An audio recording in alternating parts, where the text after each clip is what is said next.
अस्सलामुअलैकुम guys, welcome to our channel. आज जो हम लेक्चर लेकर आए हैं वो है केमिस्ट्री का third chapter.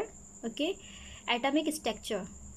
Guys, atomic structure को समझने से पहले आपको कुछ एटॉमिक थ्योरीज हैं उनको डिस्कस करना पड़ेगा। The first of all we are discussing is Dalton's atomic theory. Okay, Dalton ने अपना एटम किस तरीके से डिफ़ाइन किया था, यानी अकॉर्डिंग टू डाल्टन एटम क्या चीज़ है। ओके, एटम को उसने ये डिफ़ाइन किया था कि जितने भी मैटर होते हैं, गाइस आप लोग पढ़ चुके हैं कि मैटर क्या होता है, क्योंकि जो भी मैटर है उसमें एटम की एग्जिस्टेंस अगर नहीं होगी तो वो मैटर नहीं बन सकता। ओके, अगर वाटर के अंदर हाइड्रोजन और ऑक्सीजन नहीं होंगे तो पूरा वाटर नहीं क्रिएट होगा। इसी तरीके से कोई कंपाउंड है शुगर का, और शुगर जो हमारे पास एक पूरा कंपाउंड है, एक पूरा जो है जैसे C12H22O11, अगर उसमें 12 कार्बन नहीं होंगे, 22 हाइड्रोजन नहीं होंगे, 11 ऑक्सीजन नहीं होंगे तो पूरा का पूरा जो एक मॉलिक्यूल है एज वेल एज कंपाउंड है वो नहीं बन सकेगा। इसी तरीके से जितने भी मैटर हैं उन सबको एटम की नीड है। तो उसने ये बात बिल्कुल सही कही कि एटम से ही सब तमाम मैटर बने होते हैं। बट गाइज एक पॉइंट जो यहाँ पर उसने कहा है दैट इज़ वेरी इंटरेस्टिंग कि atoms are indivisible and indestructible. उसने कहा कि एटम को ना तो आप कट कर सकते हो और ना ही उसे आप डिवाइड कर सकते हो, यानी आप उसको डिस्ट्रक्ट कर ही नहीं सकते बाय एनी मीन्स। कोई भी मेथड, कोई भी हीटिंग, कोई भी पर्पस के थ्रू आप उसको डिवाइड ही नहीं कर सकते। ओके गाइज, ये जो पॉइंट था ये मॉडर्न थ्योरी में आपके पास क्या हो जाता है, फेल्ड हो जाता है। लेकिन जो सेकंड उसका जो पोस्टुलेट है, सेकंड जो वो कहना चाह रहे हैं वो ये है कि all atoms of a given element, यानी कोई भी आपने एलिमेंट लेना है और उसके जो तमाम एटम होंगे उसके अंदर, क्योंकि आपको पता है एक एलिमेंट के अंदर बहुत सारे एटम होते हैं। ठीक है गाइज, तो जो एक एलिमेंट है आपके पास उसके अंदर जितने भी एटम हैं वो सब के सब उनका मास सेम होगा। मास का मतलब ये होता है कि नंबर ऑफ प्रोटॉन उसके अंदर कितने होंगे और नंबर ऑफ़ न्यूट्रॉन उसके अंदर जो है वो कितने होंगे। यानी नंबर ऑफ़ प्रोटॉन, आपको पता है कि नंबर ऑफ़ प्रोटॉन जो होते हैं, okay guys, number of proton और जो सेकंड चीज़ है हमारे पास नंबर ऑफ़ न्यूट्रॉन, ये मिलकर क्या बनाते हैं, मास बनाते हैं हमारे एटम का। तो उसने ये कहा था कि जितने भी एलिमेंट है उन सब का जो मास है वो सेम होगा, उनके जो अंदर एटम्स हैं उन सबका क्या होगा, मास सेम होगा, इस लिहाज से उसकी प्रॉपर्टीज़ भी सेम होगी। ओके, ये पॉइंट भी उसका फेल्ड हुआ। उसकी रीज़न हम आपको बताएंगे कि वो कैसे फेल्ड हुआ। गाइस, आपको पता है कि हमारे पास जो एलिमेंट्स होते हैं उनके न्यूक्लियस के अंदर प्रोटॉन भी होते हैं और एज वेल एज न्यूट्रॉन भी होते हैं। ओके गाइज, प्रोटॉन और न्यूट्रॉन को न्यूक्लियस के अंदर कंसाइज करने के लिए हमारे पास फोर्सेस होती हैं। वो फोर्सेस कौन सी होती हैं, वीक न्यूक्लियर फोर्सेस होती हैं। ठीक है, जो कि अब हमारे पास मौजूद हैं, जिनकी वजह से हमारा जो प्रोटॉन है, हमारा जो न्यूट्रॉन है, वो न्यूक्लियस के अंदर कंसाइज हो पाता है। कभी कभार ऐसा होता है कि न्यूट्रॉन और प्रोटॉन के रेशियो में डिस्टर्बेंस आ जाती है, जिसकी वजह से मास डिफरेंट हो जाता है। तो गाइज, आपको पता है कि अगर एलिमेंट का सेम एटॉमिक नंबर हो, व्हाट, सेम उसका एटॉमिक नंबर हो। एटॉमिक नंबर का मतलब क्या होता है गाइज, आपको पता होना चाहिए क्या होता है।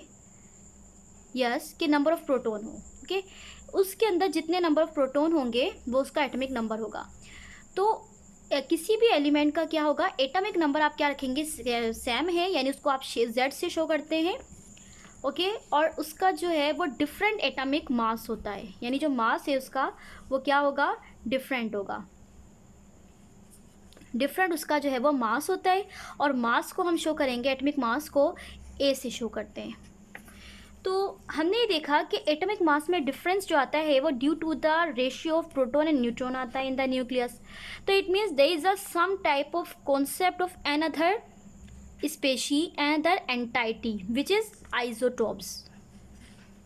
ओके गाइज, तो इस लिहाज से उसने इस तरह का कोई कॉन्सेप्ट नहीं दिया, यानी in the theory of Dalton there is no any concept of isotopes, even though it is very necessary. Because आपने अपने पीरियडिक टेबल में देखा है कार्बन के 3 आइसोटोप्स हैं, कार्बन 13, कार्बन 12, कार्बन कार्बन 12 है, कार्बन 13 है और कार्बन 14 है। इसी तरीके से हमारे पास हाइड्रोजन के जो है वो 3 आइसोटॉप्स हैं, प्रोटियम, ड्यूटेरियम, ट्रिटियम। इसी तरीके से हमारे पास और भी बहुत सारे एलिमेंट हैं जिनके आइसोटॉप्स हैं। तो आइसोटॉप्स का जो इमर्जेंस है वो बेसिकली हो किस तरह से रहा है कि मास में डिफरेंशिएशन आनी चाहिए, that mass is different due to the disturbance in the ratio of the proton and the neutron. Okay guys, तो अगर ये प्रोटॉन और न्यूट्रॉन का रेशियो डिस्टर्ब होगा तो ही आइसोटॉप बनेगा। अगर ये नहीं होगा मीन्स कि आपके पास अगर मास डिफरेंट नहीं है, जैसे हमारे पास कार्बन 12 है और दूसरा हमारे पास कार्बन 13 है और जो लास्ट है इसका वो है कार्बन 14, इन सब के अंदर गाइस कार्बन 12 के अंदर भी प्रोटॉन 6 ही होंगे। ओके 6 प्रोटॉन होंगे, इसमें भी 6 ही प्रोटॉन है आपके पास, इसमें भी 6 प्रोटॉन है। लेकिन गाइस जब आप इसके मास की बात करेंगे तो इसमें मास तो 6 यानी कि इसके अंदर जो रेशियो है वो क्या हो जाएगा, यानी न्यूट्रॉन प्लस प्रोटॉन आपके पास जो होते हैं वो पूरा मास होता है। ओके न्यूट्रॉन प्लस प्रोटॉन, तो वो भी 6 होंगे इसके अंदर।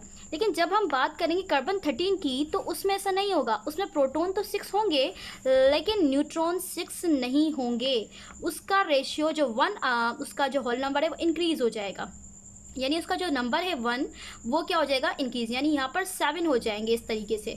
और इसी तरीके से अगर आप बात करेंगे अपने कार्बन 14 की तो वहाँ पर भी आपके पास क्या हो जाएंगे, नंबर ऑफ न्यूट्रॉन में ही डिफरेंशिएशन आएगा, जिसकी वजह से आपका जो आइसोटॉप है कार्बन 14 वो आपके पास बनेगा। तो हमने देखा कि आइसोटॉप्स के बारे में डाल्टन की थ्योरी बिल्कुल भी अप्रिशिएबल नहीं है, बिल्कुल भी उसके लिए वैलिड नहीं है। नेक्स्ट जो है इसमें वो है एलोट्रॉप्स। एलोट्रॉप्स के बारे में भी डाल्टन ने बिल्कुल भी नहीं बताया। तो गाइज ये एलोट्रॉप्स क्या होते हैं, क्योंकि ये आपको नेसेसरी है कि आपको पता होना चाहिए। डाल्टन डजंट एड्रेस एलोट्रॉप्स, ठीक है। The property of what is allotropes हम डिफाइन करने लगे हैं कि एलोट्रॉप होता क्या है। The property of some chemical element exist in 2 और more different atom, okay, in the same chemical state। जैसे कि आपके पास, अब हम कहना क्या चाह रहे हैं, अगर आपको एलोट्रॉप की डेफिनेशन लिखनी हो तो आप कैसे लिखेंगे, तो आपको पता होना चाहिए कि ये एक प्रॉपर्टी होती है सम केमिकल्स, ठीक है, property of some chemicals, chemical element, property of some chemical element,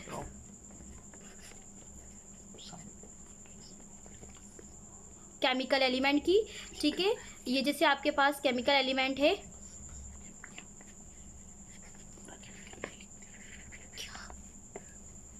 chemical element guys, इसी तरीके से आपके पास कार्बन है, तो कार्बन आपके पास आपके एग्जिस्ट करता है, उसकी बहुत सारी एलोट्रॉप्स हैं।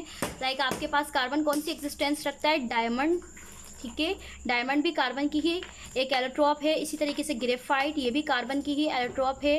इसी तरीके से हमारे पास क्या है, ग्रेफीन भी आपने पढ़ा होगा, वो भी इसी की ही जो है वो आइसोटॉप्स हैं, वो है एलोट्रॉप्स हैं, ठीक है गाइस। इसी तरीके से आपको ये पता है कि हमारे पास ऑक्सीजन होता है, तो ऑक्सीजन का भी एक एलोट्रॉप है जिसका नाम है ओजोन।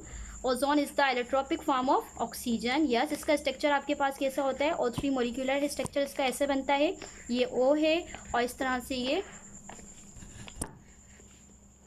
इसका स्ट्रक्चर बनता है। तो ऑक्सीजन के एलोट्रॉपिक फॉर्म है ये। तो डाल्टन ने बिल्कुल भी इन चीज़ों के बारे में नहीं बताया था। नेक्स्ट जो पॉइंट है वो है compounds are form by combination of 2 और more different kind of atom, ठीक है।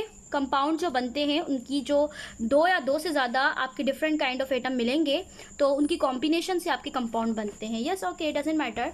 Next is the chemical reaction is a rearrangement of atom, यानी जब केमिकल रिएक्शन होता है तो एटम की रीअरेंजमेंट होती है। बिल्कुल सही है कि एटम जब रीअरेंज होगा तभी केमिकल रिएक्शन होगा।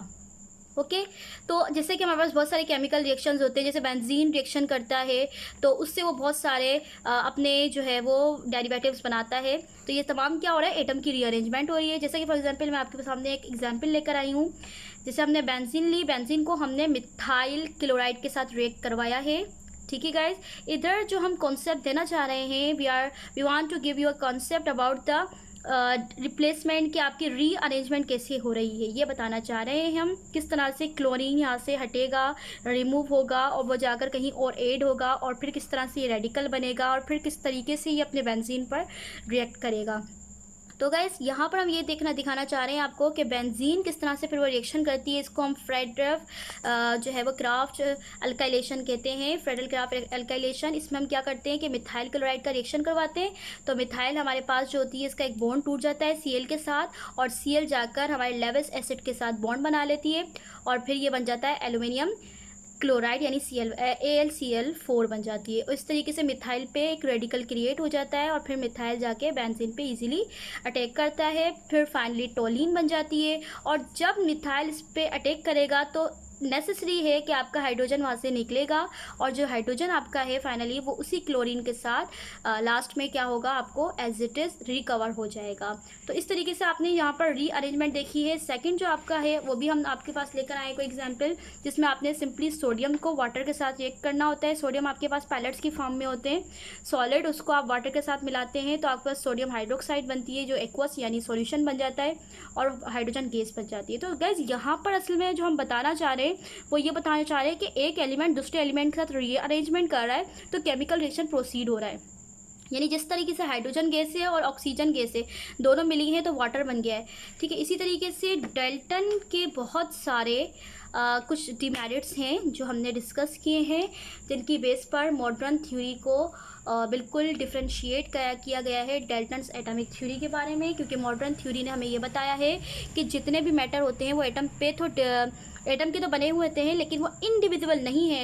एटम जो होता है वो डिविजिबल है, बिकॉज उसमें इलेक्ट्रॉन, प्रोटॉन, न्यूट्रॉन है और बहुत सारे दूसरे सब एटॉमिक पार्टिकल्स हैं।